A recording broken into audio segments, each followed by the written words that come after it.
Welcome to the Headlines. I'm Wendy Chen. Thank you for joining us. Coming up in today's top stories, USTG volunteers in Dallas arrived in Oklahoma for relief distribution to help 100 families.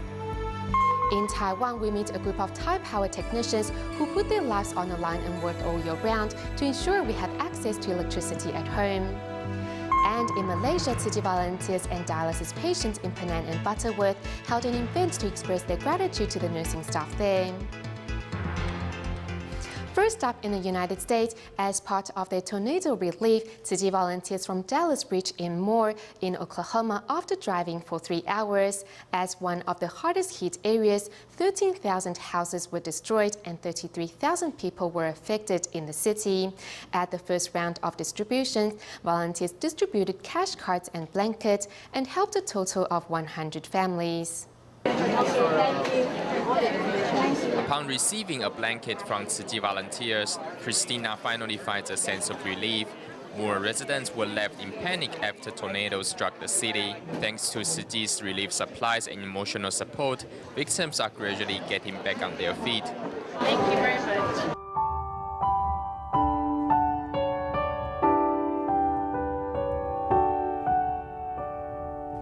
Located in the suburban area of Oklahoma, Moore is 320 kilometers north of Tzu Chi Dallas chapter.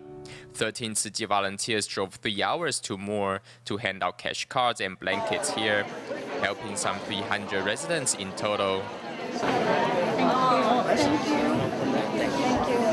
They say everything will work out, and I'm usually on the other side giving, and now I have to take.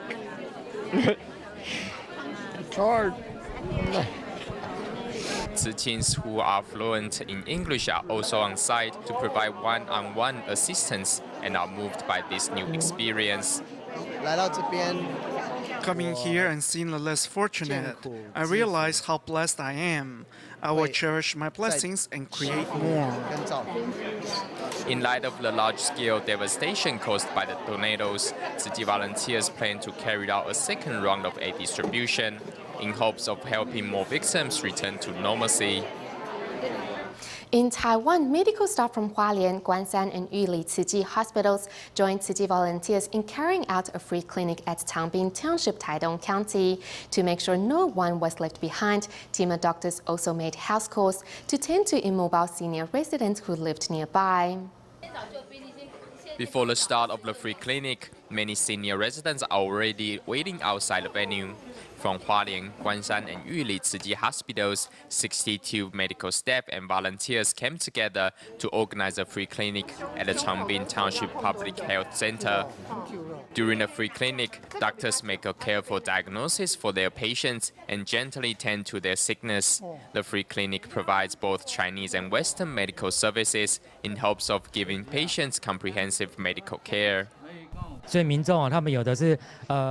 they attend the free clinic, many residents go back home and tell their neighbors of the services provided by Tzu Chi. Team of doctors are here to help.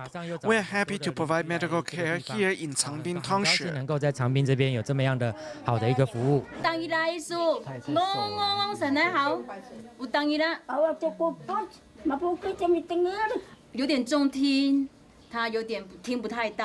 To tend to the seniors who cannot attend the free clinic, Tzu Chi doctors make a special visit to Zhangyuan village. There they carefully diagnose seniors' health problems and thoughtfully instruct them on how to take their medicine. The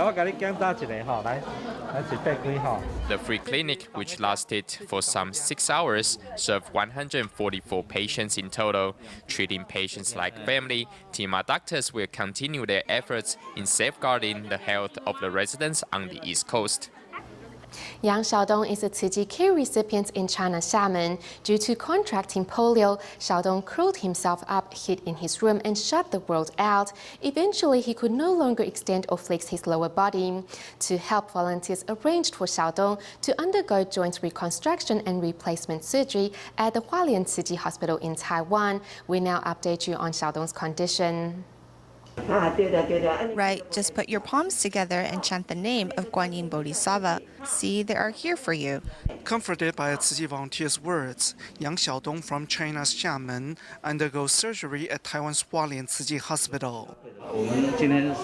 In today's surgery, we hope that through joint reconstruction and replacement, he will first regain mobility, and second, his joints will be able to flex and extend normally.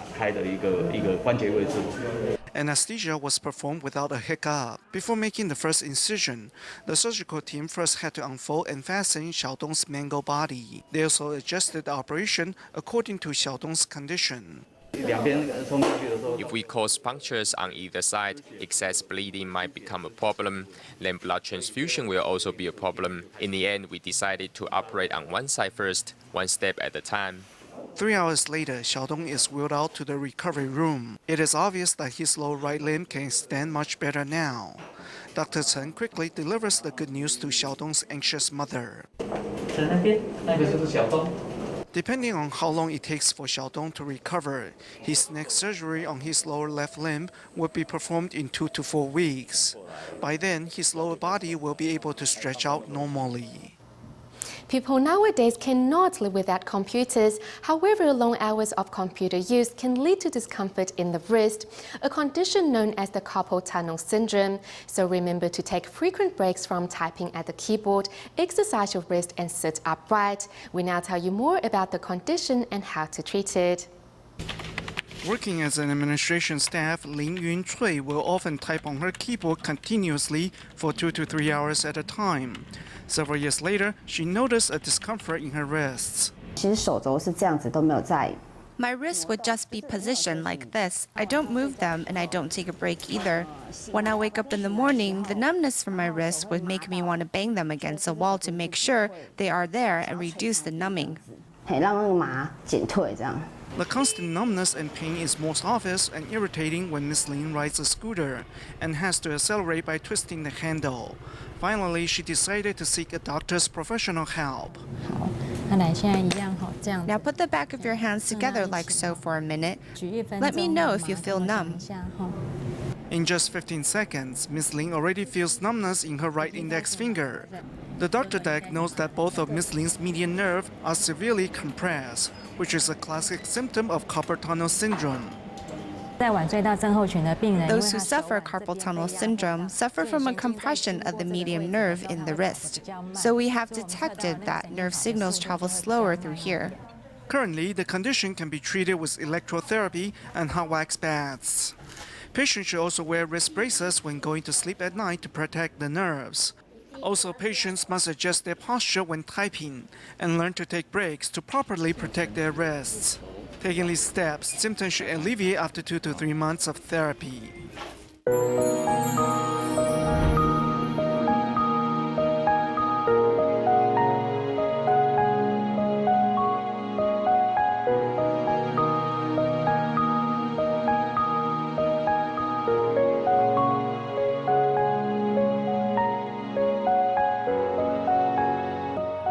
In our continuing report on electricity, we take you to meet the unsung heroes who make sure you have electricity when and where you need it. These are the maintenance staff of the electric towers and poles found in almost every corner of Taiwan, in a job that requires one to climb 3 stories in the air, sometimes under the worst of conditions. It is not a job for the faint-hearted, as our Diary TV reporter quickly finds out.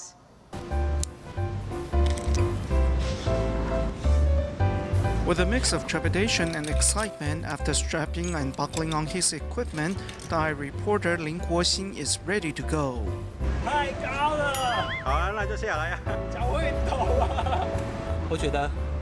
Climbing down, my legs were shaking. Actually, climbing down was harder than climbing up. My arms were also shaking. Our reporter, who only made it 1/3 of the way up the 22-meter high tower, sits back to watch how the pros do it.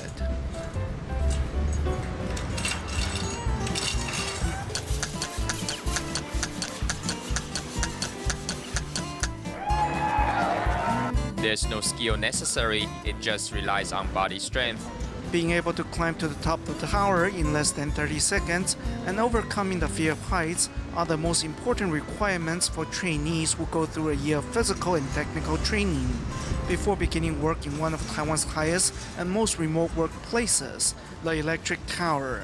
There is a big distance to cover as the towers stretch from the power plant to the substation. We have to maintain that entire stretch. It is not a job for the faint-hearted, as regardless of rain or shine or even snow, the task of ensuring electricity continues to flow and that the towers are themselves rust-free must go on. It is a job that covers the most height and distance in Taiwan. Getting to the mountains, it usually takes an hour by car. Once there, we need to then climb up into the tower. When building a new tower, we often have to leave home for anywhere from 3 to 5 months. It is also a job that calls for a sharp eye and steady hands, as every piece must be in its proper place. Staff know that with 69,000 volts running through the tower, one misstep and death is assured. Also showing that they have the right stuff are the maintenance staff of the nation's thousands of electric poles. Carrying a bag of heavy equipment up 3 stories under the blazing sun is just another day at the office for these workers. They have to be always prepared for the unexpected. When there is heavy rain or a typhoon, everyone stays at home, but it's exactly those times we need to report for work and get to the areas that need repair. Our job is to get the power back on for residents as soon as possible. That is our responsibility. Electric towers and electric poles are the backbone of the nation's electric grid, and damage to even one can result in loss of power to a whole community. Working day and night are the unsung heroes that put their lives on the line daily to ensure that electricity is never farther than a switch away. Staying in Taiwan, city's Northern District recycling volunteers recently held an intensive training seminar at the Ciji Guandu grounds and Luzhou's Jingsi Hall. In total, over 2,000 recycling volunteers participated. Here's more.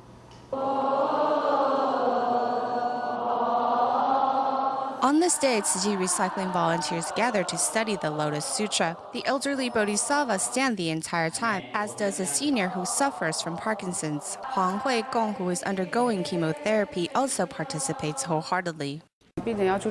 Patients need to go outside too, and I use that time to pick up plastic bottles. Even though I can't do much else, this little act can at least help the planet. At Luzhou's Jingsi Hall, over 1,000 recycling volunteers have gathered. Some have found deep meaning in their lives through recycling. I would often get my customers to drink more. The more they drank, the more money I made. Then suddenly, when I was collecting bottles, it dawned on me that I have been creating bad karma. Some are influenced by their parents' recycling efforts and are now following in their footsteps. My father suffers from hearing loss and dementia, but there are 2 things he will never forget. One is to go home to the house he has lived in for 8 decades, and the other is to recycle at the recycling station.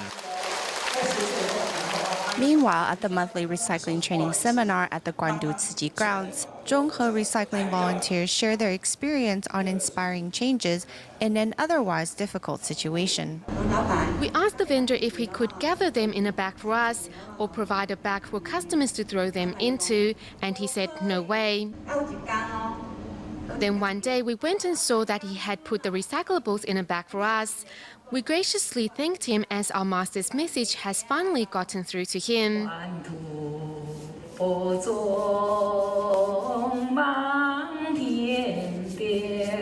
The clear voice of Lin Laixiang from Pingdong is an affirmation that recycling can be passed on to the next generation. At the seminar, Xiaodong Ying also brought her granddaughter to participate. My 10 grandchildren all do it.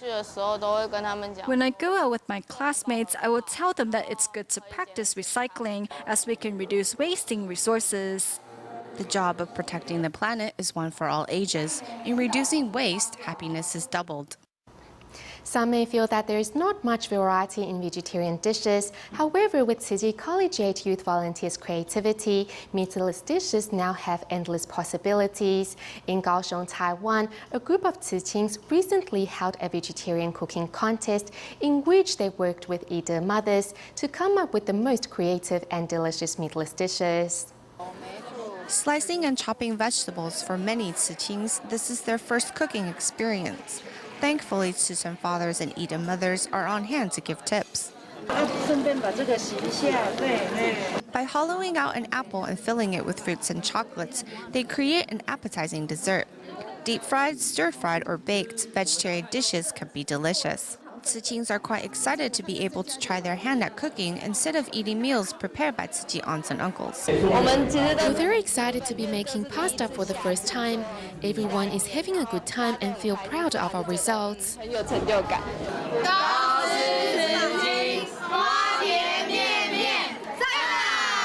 The youth volunteers find creative ways to motivate growth in one another. In previous activities, Tzu would help with performances while Eden mothers cooked. It's really a shame. In this activity, we hope to strengthen that bond with Tzu aunts and uncles.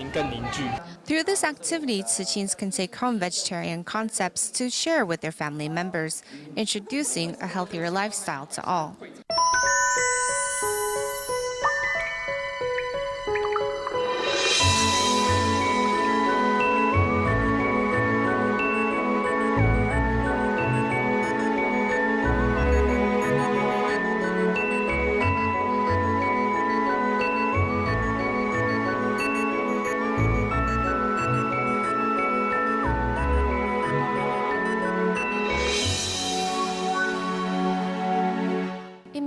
To mark the Nurses' Day, staff and dialysis patients at the Tzu dialysis centers held a tea gathering which saw not only nurses attend but also their parents. During the event, dialysis patients put on a performance to express their thanks to the nurses, while these medical staff also seized the opportunity to extend their gratitude to their parents.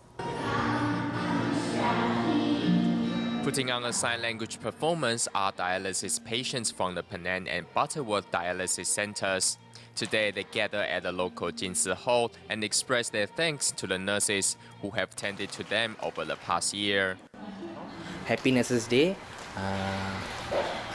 What I want to share with you all is nurses are very the person who are really care the patient and also really take care about what we need and what we didn't need. Thank you, nurses, thank you Tzu and all the volunteers. Thank you very much. At the tea gathering, the nurses also seized the opportunity to extend their gratitude to their parents.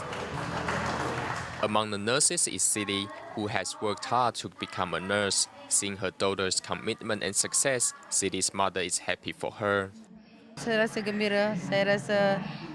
I'm very happy because this is the first time my daughter has served me tea. I thank God for giving me a great daughter and blessing her to become a great nurse. I've never served tea to my mother at home, but I would pour some water for her. When I served her tea, I felt it helped improve our relationship.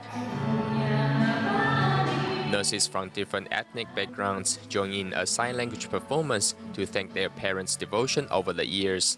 As the day of celebration comes to an end, the nurses are ready to get back to work and to continue to safeguard the health of their patients. In China's Nanjing, the International Buddhist Cultural Items and Crafts Fair successfully concluded on May 26th. Throughout the fair, local Tzu volunteers and their counterparts from Taiwan showcased many books from Jinsi publications and held many vegetarian cooking demonstrations to encourage fairgoers to go meatless. This is the scene at the Nanjing International Buddhist Cultural Items and Crafts Fair in China. For 4 consecutive days, Tzu volunteers have been holding vegetarian cooking demonstrations to encourage more people to go meatless. Before I embraced vegetarianism, I always thought vegetarian food had less flavor. After becoming a volunteer, reading many vegetarian cooking books, and attending vegetarian cooking classes, I realized that a meatless diet is not only better for the planet, but also for our health. To encourage fairgoers to embrace vegetarianism, Tzu volunteer Liu Fu flew from Taiwan to China to volunteer at the fair. Many countries such as Taiwan, Japan, and China endure disasters frequently. Master Zhenyan has been urging everyone to embrace vegetarianism as a way to safeguard our Mother Earth. Besides promoting the benefits of vegetarianism, Tzu Chi volunteers also showcase books from Jingsi publications to inspire members of the public to walk the Tzu Chi path. I hope to spread these books from Jingsi publications far and wide in China, and I hope the Master's Dharma can help those suffering spiritually in this country. I want to become a volunteer in Nanjing.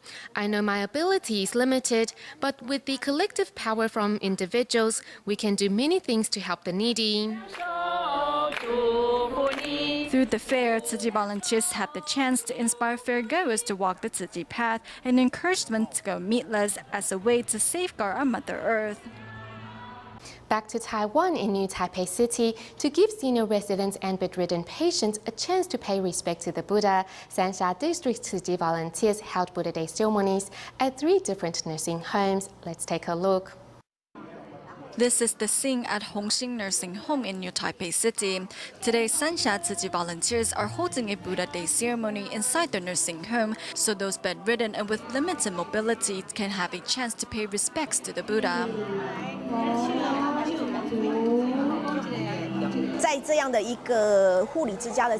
Through holding a Buddha Day ceremony inside our nursing home, we hope to inspire our senior residents to think good thoughts.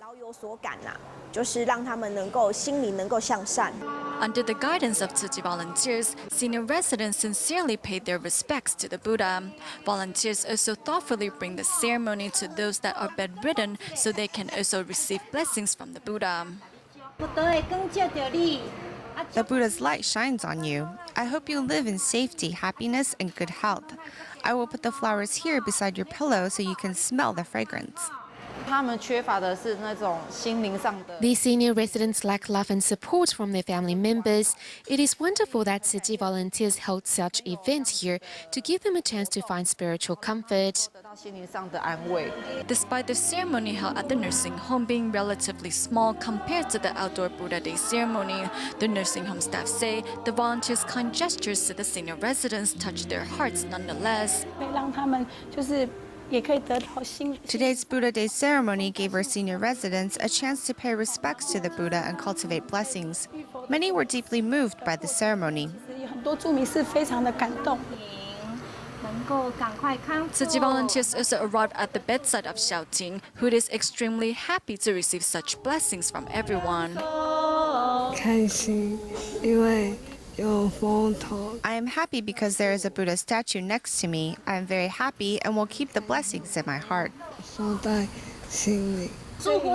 Wishing you a fast and full recovery. After you regain your health, you can become a volunteer and play your guitar to entertain everyone here. Just in an afternoon, more than 100 Tzu Chi volunteers brought the Buddha Day ceremonies to 3 different nursing homes. The ceremonies not only help residents gain spiritual comfort, but also inspire them to help those in greater need by donating what they can to the bamboo coin banks. We end today's program in the United States. After the recent tornado attack in Oklahoma, Tzu Chi volunteers from Dallas arrived in one of the worst hit areas of Moore to carry out distribution and bring emotional support to those affected by the disaster. We'll leave you with these images. Thank you for watching Dai Headlines. Goodbye.